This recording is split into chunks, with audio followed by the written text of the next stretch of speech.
Hello everyone, my name is Gliscor PM and today I will attempt one of the hardest Pokemon Rom hack available, Pokemon SoulSilver.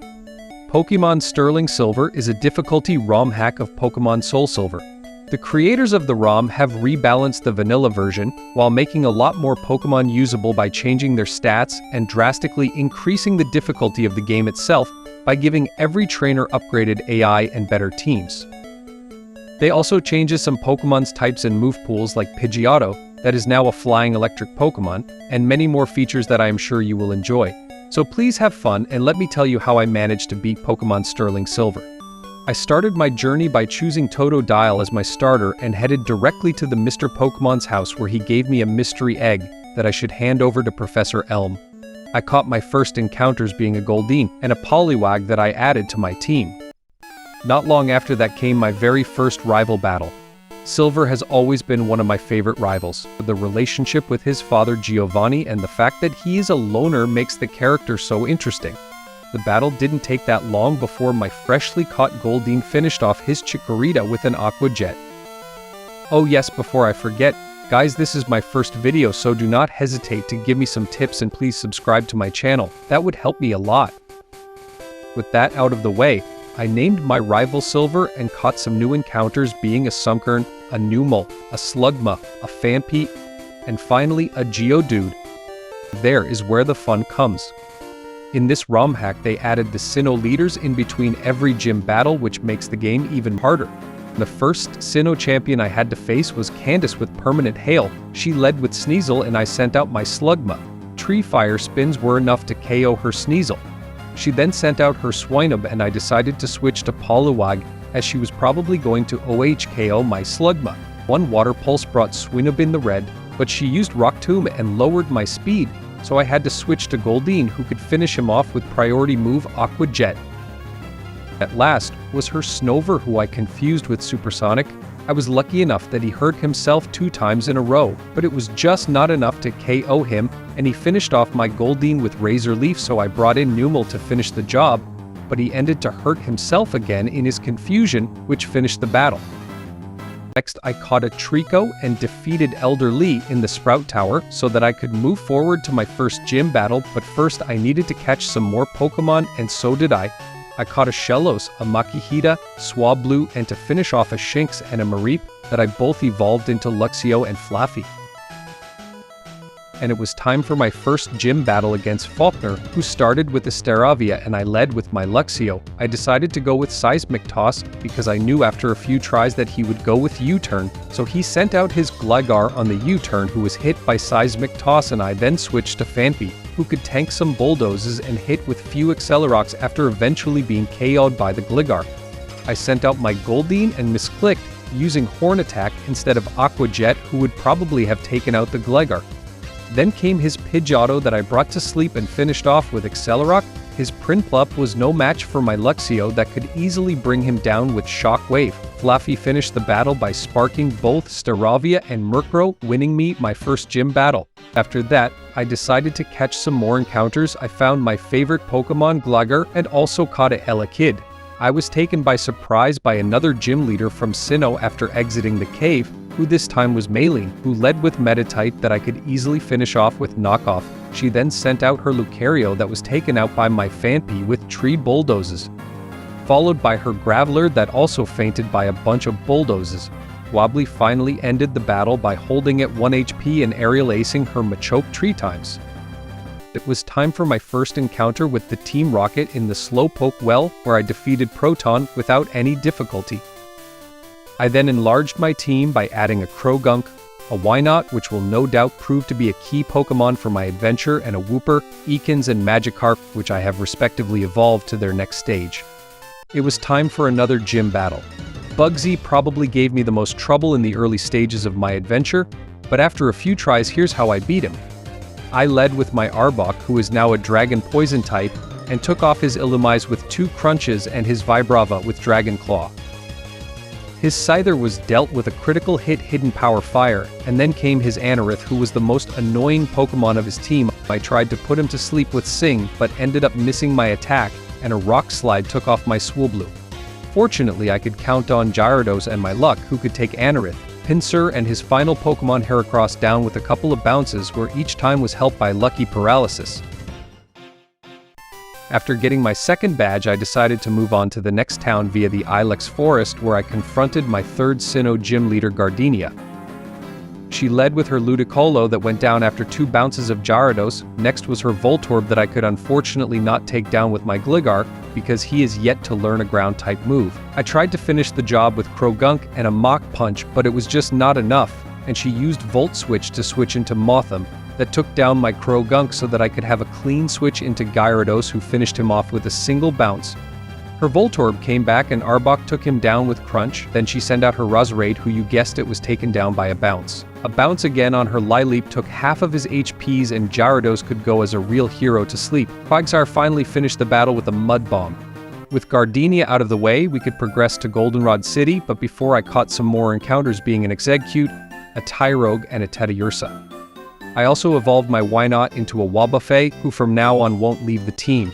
My battle against Whitney was certainly not the easiest one. Her first Pokemon was a Lopunny that went down with a super effective bounce helped by a paralysis. Her Corsola was easily defeated by 2 Mud Bombs, but her Girafarig was a real threat, so after a few tries, I went with another strategy. Lowering her speed with a few Bulldozes would make sure my next Pokemon could outsped her. My Gligar finished the job with U-turn and switched out to Luxio. Her Miltank, who was even stronger and faster, destroyed my Luxio with 1 strength. I had no choice but to bring in my Wobbuffet. 1 counter was enough to bring her Miltank down. A couple more counters from my Wobbuffet defeated the Ambipom, and then went down by her Togekiss, who fortunately didn't get the boosts from Ancient Power. Gyarados could finish the battle and win me my 3rd badge after a few bounces. I caught a little Trapinch because why not?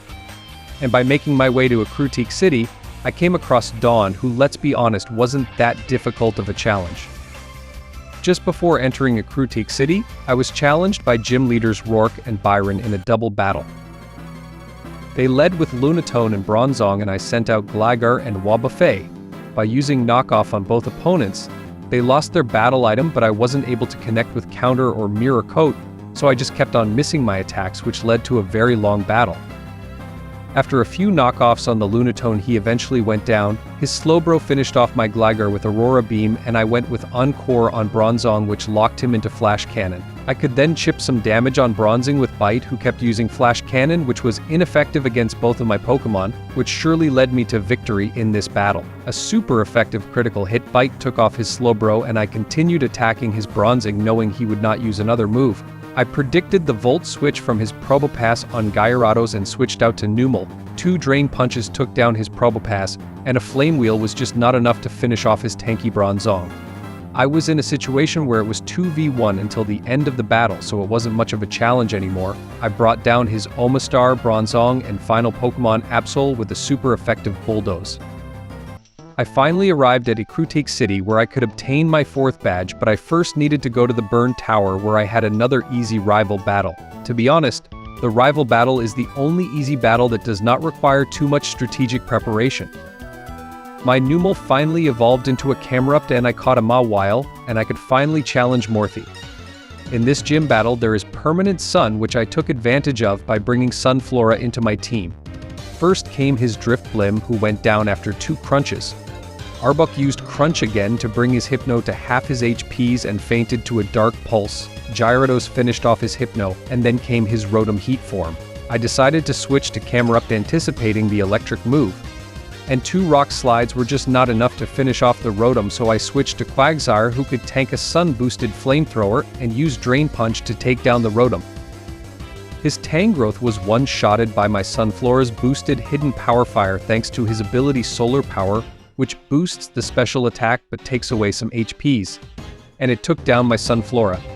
I struggled a bit to take down his Ninetales with Gyarados because of the Sun and the lowered Water-type moves, but 3 Surfs were enough.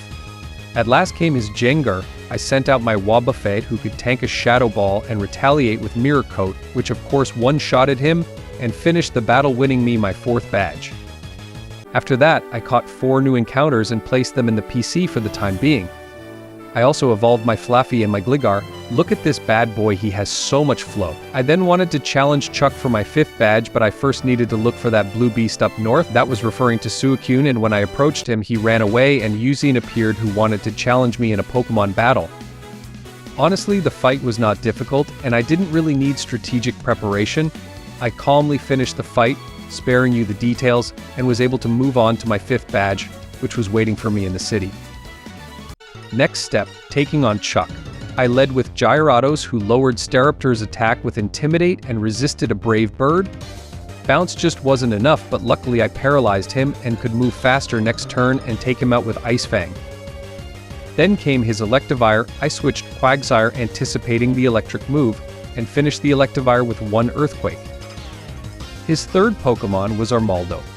Knowing that Quagsire couldn't do much more in this battle, I let him go down to have a clean switch on Camerupt, who could take him down with Counter on the Superpower. After taking out half of his team, Poliwrath was next.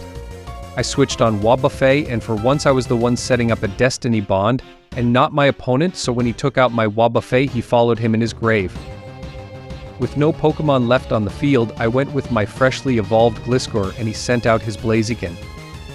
This Blaziken could have been a real danger if I hadn't sent out Gliscor with high defensive stats. He resisted an Earthquake thanks to the Focus Sash and set up with Sword Dance and his hidden ability Speed Boost. Fortunately, Gliscor resisted and finished him off with an Aerial Ace. His ultimate Pokemon was a Dugtrio, who took out my Gliscor with Ice Shard, but Gyarados finished the job with 2 Surfs, winning me my 5th badge. I did the little side quest to heal the sick Ampharos with the secret potion, and caught 2 more encounters, a Mudkip that I directly evolved into a Swampert, and a Lapras that is now a Dragon and Water-type Pokemon. On my way to the Safari Park, I came across Sinnoh Leader Crasher Wake. The specialized Water-type Pokemon leader led with his Gyarados that went down with a counter on Water Tail. In this battle there is permanent rain, so every Water-type move is boosted until the end of the battle. Scizor took out my Wobbuffet with U-turn to switch on Floatzel. Because of his ability Swift Swim, his speed was boosted during rain, so the best option was to paralyze him. 2 Thunderbolts of Ampharos finished off the Floatzel, who could have been a real menace. Next was his Toxicroak, who finished off my Ampharos with Cross Chop, but went down to a single fly from my Gyarados. I switched to Plusle, whose stats has been considerably increased in this ROM. 2 Thunderbolts and a Paralysis were enough to take him down. I chipped some HPs from Ludicolo before sending back out my Gyarados, who finished the job with Bounce, and took half of Scizor's HPs away with another Bounce. Finally, Camerupt finished the battle with Lava Plume. Continuing my journey towards the Safari Park, I decided to capture another Pokemon, being a Farfetch, and evolve my Luxio into Luxray, who would join my team for the next battle against none other than the boss of Team Rocket himself, Mr. Giovanni. Besides being a great addition because I greatly appreciate Giovanni's character, the battle wasn't very difficult. He led with his Nidoking, which held on with 1 HP after taking a waterfall. The next turn, Giovanni switched to Exeggutor, and I decided to switch to Gyarados, who withstood an Egg Bomb, and then finished Exeggutor with Fly. Next was his Rhyperior, which thanks to a Paso Berry, survived a super effective Surf, and took down my Gyarados with Stone Edge. I sent out Swampert, who finished the Rhyperior with a Waterfall. Next was his scary speed form Deoxys, but I knew he was weak, so I sent out Wobbuffet, and 1 Mirror Coat was enough to one-shot the Deoxys. Spiritomb, the Pokemon without weaknesses, at least in this gen, was slower than Wobbuffet, so I could set up a Destiny Bond and take him down with Wobbuffet. Nidoking was back at 1 HP, so Swampert took him out with priority move Aqua Jet. His last Pokemon was Garchomp, who resisted the first Avalanche with a Yaki Berry but couldn't resist another one. With Giovanni out of the way, I could continue my journey to my 6th badge, but I first evolved my Poliwhirl into Poliwrath for the next gym battle. The battle against Jasmine was a double battle, which made it more difficult than the others. She led with Scizor and Bronzong, and I decided to go with Swampert and Camerupt. Throughout the battle there was a permanent Trick Room, allowing the slower Pokemon to attack first, and since Jasmine has many slow Pokemon, it gave her a significant advantage. After chipping away some HP from both opposing Pokemon and repeating attacks, Camerupt eventually took down Scizor, burned Bronzong, and unfortunately my Swampert as well. On the next turn, Swampert brought Bronzong's HP very low with Waterfall, and the burn eventually knocked him out. Next were her Magnezone and Steelix, so I repeated the same process by chipping away some HP and once again burning Steelix, which was quite advantageous since it has high attack. Steelix finished off my Camerupt with Drill Run and resisted Swampert's Waterfall thanks to a Passo Berry. I decided to send out Gliscor on the next turn. An Aqua Jet from my Swampert wasn't enough to finish off Steelix, who then took focused attacks from both opposing Pokemon and was taken down. Knockoff took away Magnezone's Berry and the burn eventually took down Steelix. I sent out Wobbuffet and she sent out Empoleon. A super effective Ice Beam one-shotted my Gliscor and I wanted to paralyze Empoleon, but it had the ability Motor Drive, which increased its speed if it was hit by an electric attack. So I sent out my Poliwrath. A super effective close combat KO'd Empoleon, and Magnezone Volt switched in Bastiodon, only to be annihilated by a Mirror Coat that didn't even give it time to blink. Her final Pokemon, Magnezone, was helpless against Poliwrath's Drain Punch, giving me my 6th badge. After getting my 6th badge, there was a small arc with the red Gyarados from the Lake of Rage and the secret Team Rocket hideout. I caught the red Gyarados which had a better nature and replaced it with my current Gyarados. Then I entered the small convenience store which turned out to be a Team Rocket hideout where they were exploiting electrodes. I came across Petrol, which was a piece of cake. After decimating the whole hideout, I was ambushed, but luckily Lance was there to lend a hand against the admins Ariana and Archer. The battle started and they led with Arbok and Tyranitar. Taking advantage of Aerodactyl being a flying-type Pokemon, I spammed Earthquakes and eventually finished off Tyranitar, while Arbok had been switched out for Honchkrow. They sent out Machamp and I thought that he would go down with Fly, but he had the ability No Guard so his moves won't miss, and hit my Gliscor with the Ice Punch while being in the air. I sent out Camerupt and Ancient Power just wasn't enough to KO Honchkrow, which was finished off by the recoil of Superpower. Lance sent out Dragonite and finished off Machamp with Hurricane, while Camerupt had tanked its attack and then countered it on Gliscor, hurting it badly but not quite enough for a one-shot. Lance's Dragonite took Gliscor down with a Dragon Pulse and Camerupt missed counter because Gliscor went down. The next turn Camerupt stayed so I could have a clean switch on Wobbuffet. Big counter on opposing Camerupt nearly took him down, but Lance's Arcanine finished the job with extreme speed. I paralyzed Espeon, but it knew Synchronized, so I was paralyzed as well. Next turn Espeon finished my Wobbuffet with Thunderbolt, who hasn't been as great as always, but hey, he can't be the monster he is every battle. Flare Blitz from Arcanine put Espeon in a very bad shape who couldn't attack due to the paralysis. So Wobbuffet wasn't that bad, I guess.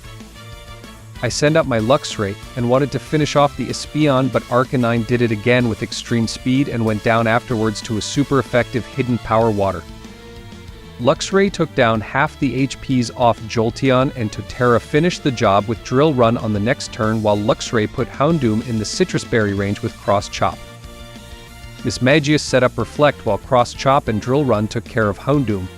Gengar was sent out and Luxray took half of its HPs before going down to Aura Sphere.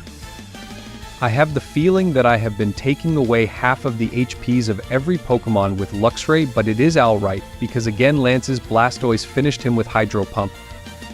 I then sent out Poliwrath, which was a mistake because he was one-shotted by super effective Psychic from Mismagius. So I sent out Gyarados to finish the Mismagius with Crunch after it took down Lance's Blastoise. We ended up in a situation of 2v1 where Snorlax had no chances against Gyarados and Ampharos. The long battle had finally come to an end, meaning we had cleared the hideout and freed the electrodes. Without wasting any time, I headed to the gym for the 7th badge, where I faced gym leader Pryce in another double battle with Permanent Hail. He led with Mamoswine and Starmie, and I went with Poliwrath and Wobbuffet. After taking a big hit, Poliwrath returned the favor and healed with Drain Punch. Afterwards, Wobbuffet finished off the Mamoswine with Counter. In the next round, I decided to switch Poliwrath for Luxray, anticipating a Psychic move from Starmie, and I tried to paralyze it, knowing it was an extremely fast Pokemon, but it had a Lumberry, so it was useless. Thunderfang one-shotted the Starmie and I ended up paralyzing a Bulmasnow instead of Starmie, who was KO. Superpower nearly took out my Luxray and went for an ultimate attack, nearly one-shotting Weevil. With both of my Pokémons with low HPs, I decided to stay. Luxray went down, but Wobbuffet took down Weavile. I switched to Swampert but realized it wasn't the best move, so I immediately switched to Arbok. Shadow Ball finished my Wobbuffet, and as anticipated, Abomasnow was going to one-shot Swampert with super effective Seed Bomb. Priority move Sucker Punch and Flamethrower brought both Pokémons into low HPs, and by repeating same moves next turn, both went down. His last Pokémon was Lapras, and after taking a big hit, Lapras finished off Arbok and brought Camerupt in one-hit KO range and went eventually down because of the permanent hail. Poliwrath finished the job with Drain Punch, and I defeated Pryce, winning me my 7th badge. One more to go, but before that, I had to figure out what was happening at the radio tower after receiving a call from Professor Elm. I dressed up as a Team Rocket grunt to enter the radio tower, but my rival stopped me and ripped off those dirty Team Rocket clothes. On my way to the top of the radio tower, I encountered Petrol again, who was disguised in the radio tower CEO. I took him down and went to the basement to free the real CEO and make my way to the lift in order to reach the top of the tower, where I came across Hall Matron Argenta from the Hoenn region and my rival, who were both very easy battles. After finally freeing the director, he gave me the card key to access the elevator and reach the tower's top. But before that, 2 battles awaited me. The first one was against Proton and the second was against Ariana. Both battles were very easy and couldn't stop me from stopping the Team Rocket. After finishing off those 2, I could finally face the one responsible for the attack on the radio tower, and it was none other than Archer. The final Team Rocket battle was on. He led with his Tauros, who couldn't resist a powerful counter from my Wobbuffet. Then came his Gengar. I tried a Destiny Bond and hoped to activate Quick Claw, but it didn't, and Gengar sent my Wobbuffet to sleep. I sent out my Camerupt and brought Gengar to half of its HPs with Flamethrower. A second one would have been enough, but he decided to switch to Starmie, who I luckily burned with Flamethrower. I couldn't leave Camerupt against Starmie, so I switched to Luxray, but he switched as well, putting me in an awkward situation against Houndoom. Luxray knew a fight move, but with an unfortunate burn from Fire Blast, Cross Chop couldn't one-shot Houndoom. With Luxray being in a very bad shape, it was an easy finish for Houndoom. It allowed me to bring in Swampert and finish him with priority move Aqua Jet. Gengar came in again, and 2 Aqua Jets were enough to KO him. Starmie was next, and I anticipated the water-type move, so I switched to Gyarados, and the attack did little damage as anticipated.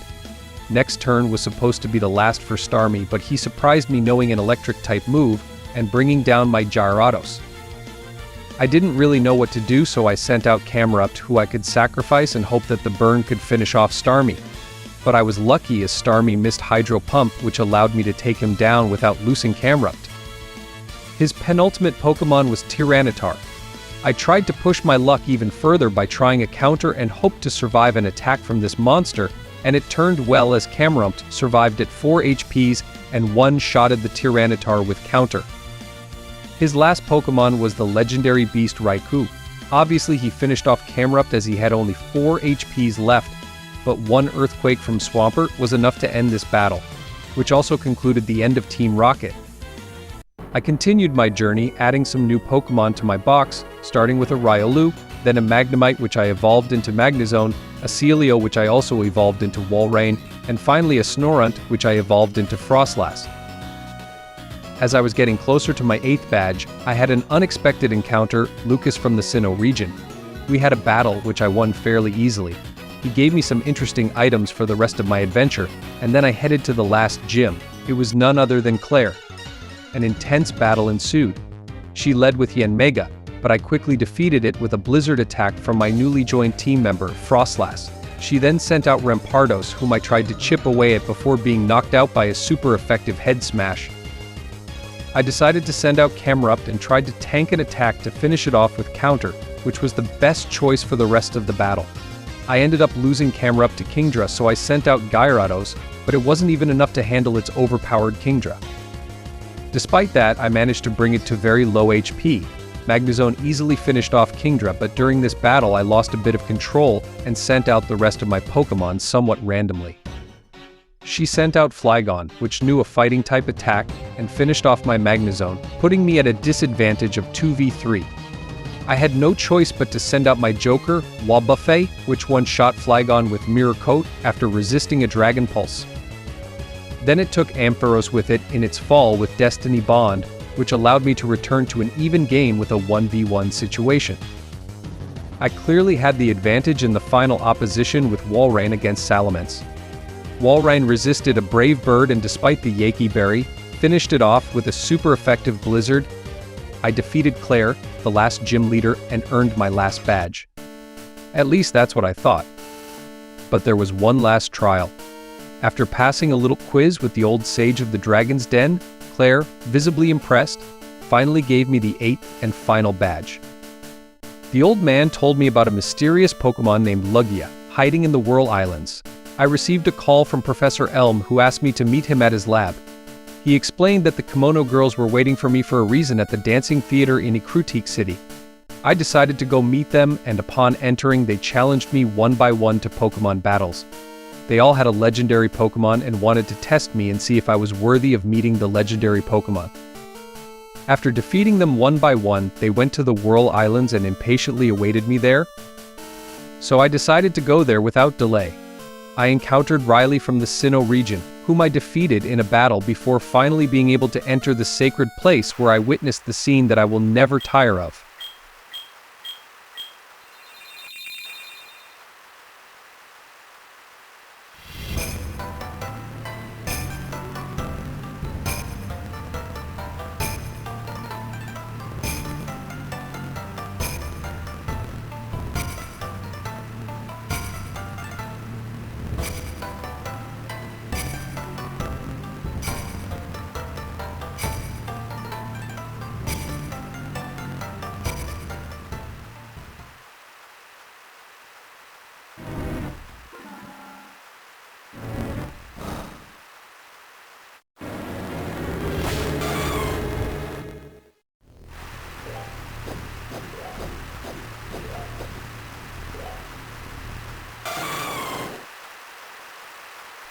I couldn't catch it, so I had to take it down.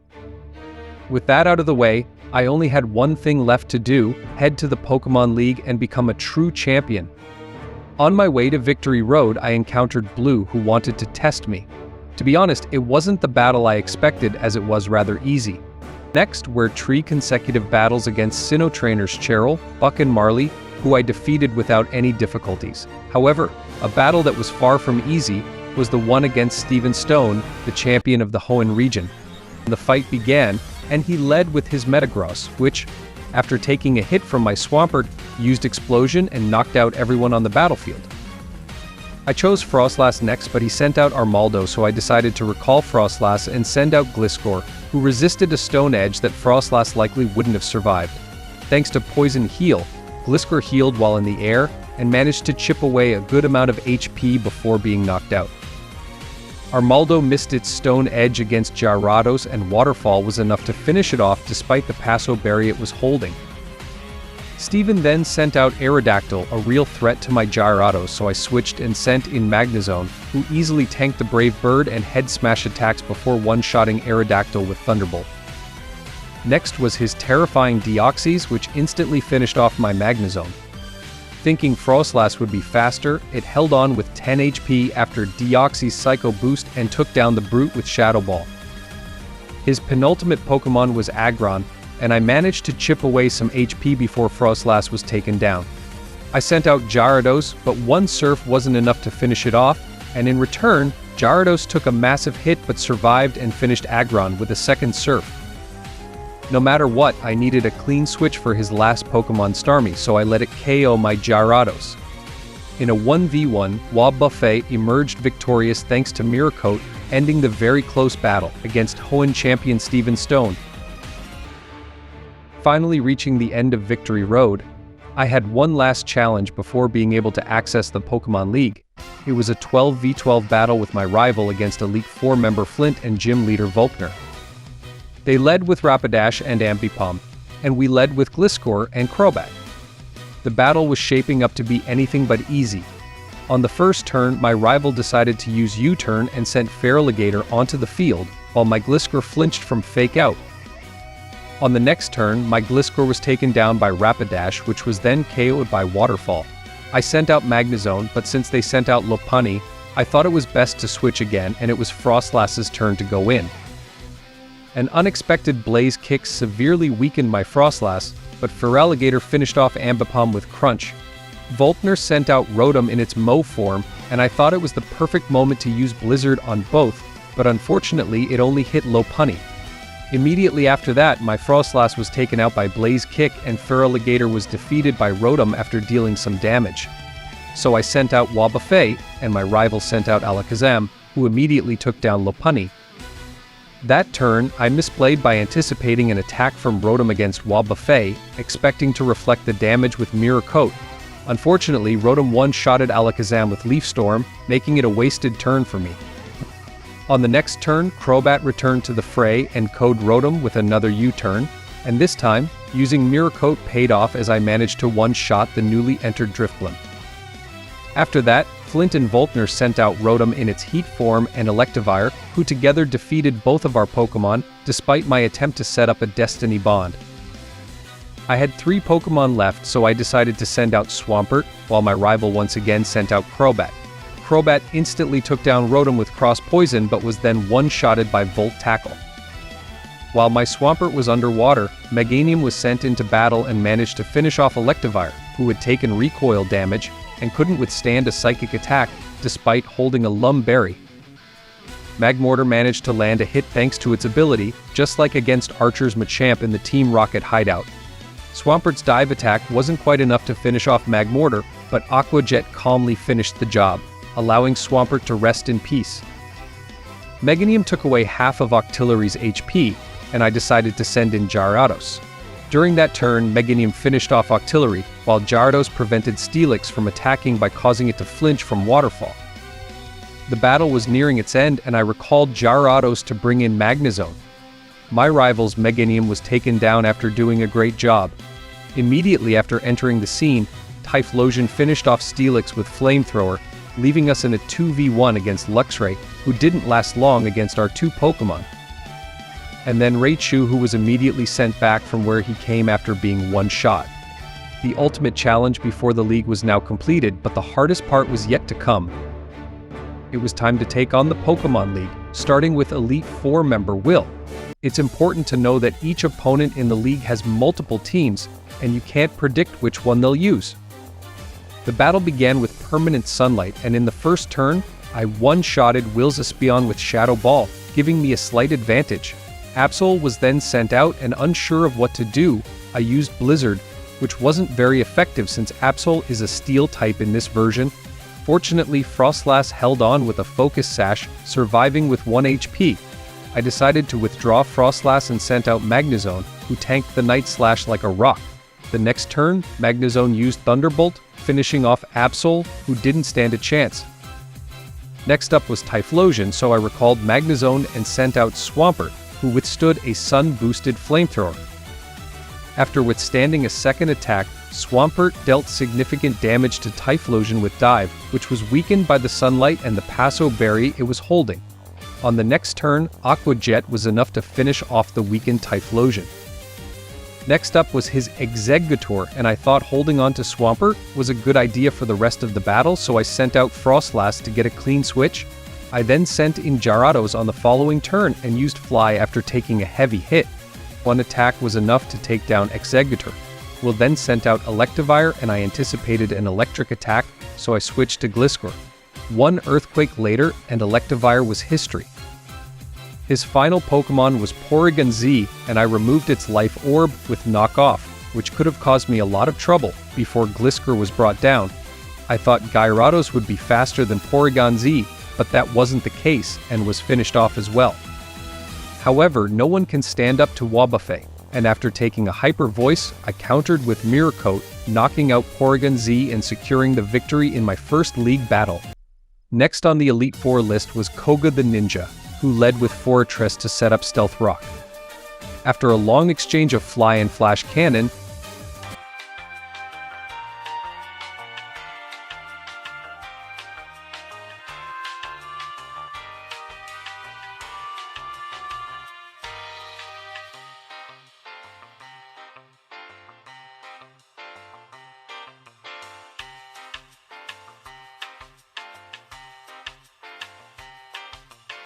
it was ultimately Gliscor who emerged victorious in this opposition. Next was his Gastrodon, so I switched to Gyarados, who knew a Grass-type move. A Power Whip should have been enough, but Gastrodon was holding a Rindo Berry. A second Power Whip on the next turn, however, took Gastrodon down. Koga then sent out his Banette, who used Shadow Force, and for once I was glad not to have the fastest Pokemon on the field because it allowed me to use Fly after Banette, rendering its attack useless. The next turn, I repeated the same strategy and finished off Banette without losing any HP. Crobat was next on the list, and with the little HP Gyarados had left, I didn't stand a chance, so I let Crobat take him out. I decided to send out Magnezone and instantly paralyzed Crobat. My next move might not have been the best choice, although I managed to one-shot Crobat with Zap Cannon. I think Thunderbolt would have sufficed. With both Pokemon down, I sent out the one I believed was best suited for the job, Wobbuffet. My choice paid off, as a counter on Poison Tail was enough to one-shot Drapion. His last Pokemon was Ninjask. I wanted to set up a Destiny Bond, but Ninjask instantly took down my Wobbuffet. The problem was that with each turn, Ninjask increased its speed with Speed Boost. I sent out Frostlass and used Blizzard, but Ninjask used Double Team, raising its evasion, causing my attack to miss. On the next turn, he used Swords Dance, and things were starting to get really concerning. Thankfully, Blizzard hit, but the little prick was holding a Focus Sash, leaving it at 1 HP. In the following turn, it was no surprise that Ninjask finished off Frostlass, leaving me with only one option to end this battle, Aqua Jet with Swampert. I launched the attack and prayed it wouldn't miss, and luckily it hit, bringing an end to the second Elite Four battle. The second to last Elite Four battle was against Bruno with a permanent Sandstorm in play. Known for being rather weak in the vanilla versions, he isn't much more difficult in this version. He led with Swampert, and I had to instantly switch to Gyarados. On the next turn I used Power Whip, but I should have anticipated that Swampert was holding a Rindo Berry. Despite the recoil damage, it took me another turn to finish off Swampert. Bruno then sent out Aggron, and luckily Waterfall made it flinch, preventing it from attacking, allowing me to finish it off the next turn with a second Waterfall. After a solid performance, Gyarados was taken down by Gallade. I thought Gyarados would be faster, but it wasn't. I sent out Gliscor, who tanked a Zen Headbutt before flying up and one-shotting Gallade with Fly on the next turn. The battle was going smoothly and quickly as I liked. Bruno sent out his Infernape, who unexpectedly one-shotted Gliscor with Blast Burn. Swampert entered the battle, and Infernape withdrew using U-turn, bringing in Machamp, who took the Waterfall intended for Infernape. Unfortunately, my Swampert couldn't tank Machamp's attack and was knocked out.